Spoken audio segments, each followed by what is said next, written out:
معروف ماہر تعلیم اور رفاہ انٹرنیشنل یونیورسٹی اسلام آباد کے ڈائریکٹر ارشد احمد بیگ کی کتاب ذہن اجالا کی تقریب رونمائی فاران کلب کراچی میں منعقد ہوئی۔ تقریب سے امیر جماعت اسلامی کراچی حافظ نعیم الرحمان، معروف عالم دین مفتی نجیب محمود غزنوی، صاحب کتاب ارشد احمد بیگ، پروفیسر سلیم مغل، زاہد سعید، ڈاکٹر معروف بن رؤوف، محمد عظیم صدیقی اور انجم رفعت اللہ نے خطاب کیا۔ نظامت کے فرائض شکیل خان نے انجام دیے۔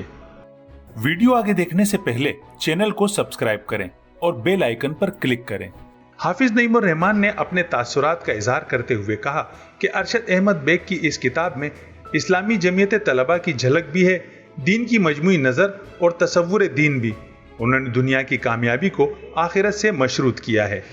اس میں جو روحانی اسفار نظر آ رہے ہیں، یقیناً مجھے اندازہ ہے اس کے بعد بھی ظاہر ملاقاتیں رہیں، تو وہ جو انسان کا ذہن ہوتا ہے، اس کا جو پورا فکر ہوتی ہے، بعض مراحل سے گزر کر جس کی تکمیل ہوتی چلی جاتی ہے، اور پھر وہ مشاہدات اور تجربات کسی جگہ پر آ کر جو ہے وہ کھڑے ہو جاتے ہیں۔ تو میرا خیال ہے کہ یہ وہ سب چیزیں اس میں شامل ہیں۔ تو ایک نام جو مجھے دیکھا نہیں ہو سکتا کہیں لکھا ہوا ہو کہ جو ان کی پوری مجموعی فکر ہے دین کے حوالے سے اور تصور دین ہے، اور وہ اگر اس کی کہیں پر نظر آ رہی ہے تو میرے دل سے دعا نکلتی ہے سید ابو العلا مودودی رحمۃ اللہ علیہ کو۔ مفتی نجیب خان کا کہنا تھا کہ آج کے دور میں اچھی کتاب کے لیے جمع ہونا کسی نیکی سے کم نہیں۔ کسی برقی کتاب کو پڑھ کر وہ استفادہ نہیں کیا جا سکتا جو شخصیت سازی کے لیے درکار ہوتا ہے۔ تو انسان مصنف سے غیر اختیاری طور پہ متاثر ہوتا ہے۔ الحم ایک ایسے مصنف کی کتاب جس کے اندر درد دل ہے، خیر خواہی ہے، اور وہ یہ چاہتا ہے کہ میں ایک نافع امتی پیدا کروں اور امت کے اندر نافیت کو پیدا کروں، تو یہ ہو نہیں سکتا کہ آپ کتاب پڑھیں اور کتاب پڑھے بغیر متاثر نہ ہوں خود سے۔ محمود غزنوی نے اپنے تاثرات اس طرح بیان کیے کہ رب کائنات کا عرفان حاصل کرنا ہی انسان کا مقصد ہے۔ ارشد بیگ وہ خوش نصیب انسان ہیں جن کو اپنی بات کہنا خوب آتا ہے۔ ان کا انداز تحریر قاری کے ذہن کو جھنجھوڑ دیتا ہے۔ پڑھ کر فطری جذباتی تسکین محسوس ہو اور کائنات کا شعور اجاگر ہو کر معرفت ذات کا سبب بنے، ذہن کے دریچے واہ ہوں اور فکر میں اجالے کی کیفیت در آئے، تو یہی تعمیری ادب کی پہچان ہے۔ بیگ صاحب کا ہر انشائیہ اس قسم کے خیالات کے اظہار سے معمور اور پڑھنے والے کے ذہن کو جھنجھوڑتا ہوا محسوس ہوتا ہے۔ یہ کتاب اپنے مواد کے لحاظ سے دوسری کتابوں سے مختلف ہے اور منفرد بھی۔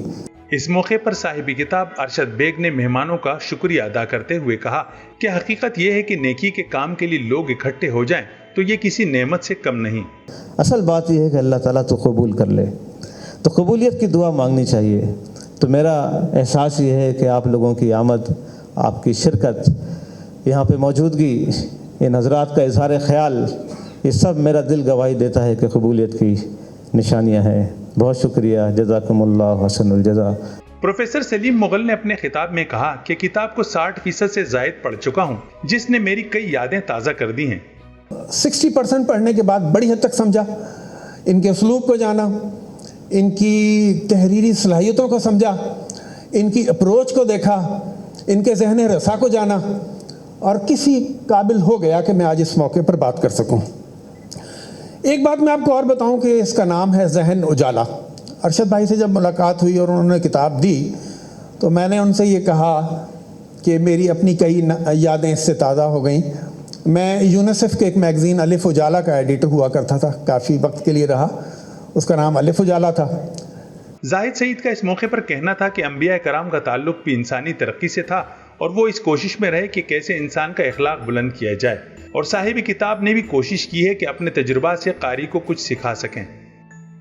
اور آپ صلی اللہ علیہ وسلم نے کامیابی کے جو لوگ خواہاں تھے، جن کی خواہش تھی، مختلف لوگوں کو مختلف چیزیں بتائیں ان کے اعتبار سے کہ اس مخصوص فرد اور اس کے حالات کے لحاظ سے کیا چیز ہے جو وہ اختیار کر سکتا ہے، جو سب سے زیادہ فائدہ مند اس کے لیے اور معاشرے کے لیے ہو سکتی ہے۔ ڈاکٹر معروف بن رؤوف نے اپنے خطاب میں کہا کہ زندگی کے تمام معاملات میں کتاب رہنمائی نہ کرے تو اس کی اہمیت کم ہو جاتی ہے۔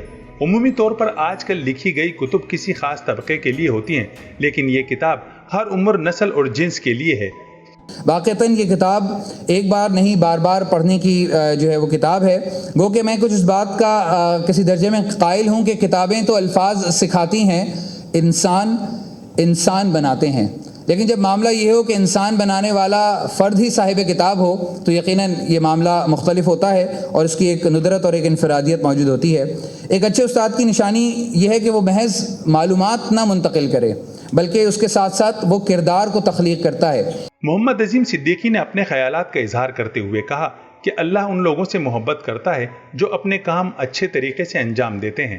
اچھی کتاب اس معاشرے پر احسان سے کم نہیں۔ تو آج کے معاشرے میں یہ اچھی کتاب اس معاشرے پر احسان ہے جو تحریر کی صورت میں موجود ہے۔ اسی طرح سے اسلامک پبلیکیشنز انہوں نے یہ کتاب چھاپی۔ میں سمجھتا ہوں کہ آج کے دور میں کتابوں کو چھاپنا یہ بھی بہت مشکل کام ہے، تو انہوں نے اس کتاب کو چھاپا ہے، یہ بھی معاشرے پر ان کا احسان ہے۔ اللہ تعالیٰ ان سارے کاموں کو اپنی بارگاہ میں قبول فرمائے۔ انجم رفعت اللہ خان نے تقریب میں پاکستان ٹینری ایسوسی ایشن لاہور کے سیکریٹری فہیم احمد کا ارشد بیگ کی کتاب پر تبصرہ پڑھ کر سنایا۔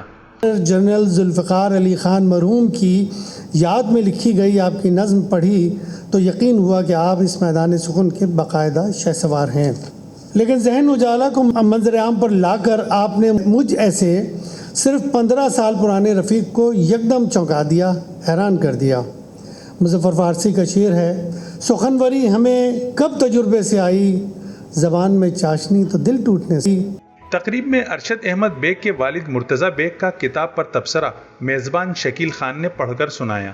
ذہن اجالا عام طور پر زبان زد عام نہیں، تاہم عزیزی ارشد احمد بیگ نے اس کتاب کے توسط سے پاکستانی قوم کے لیے یہ موقع فراہم کیا ہے کہ جس جذبے اور جس خلوص نیت سے ہمارے بزرگوں نے یہ ملک پاکستان حاصل کر کے ہمارے حوالے کیا، لیکن بدقسمتی سے ہم نے ایمان، اتحاد، یقین محکم اور عمل پیہم کے تمام سبق بھلا دیے اور گمراہی کا راستہ اختیار کیا۔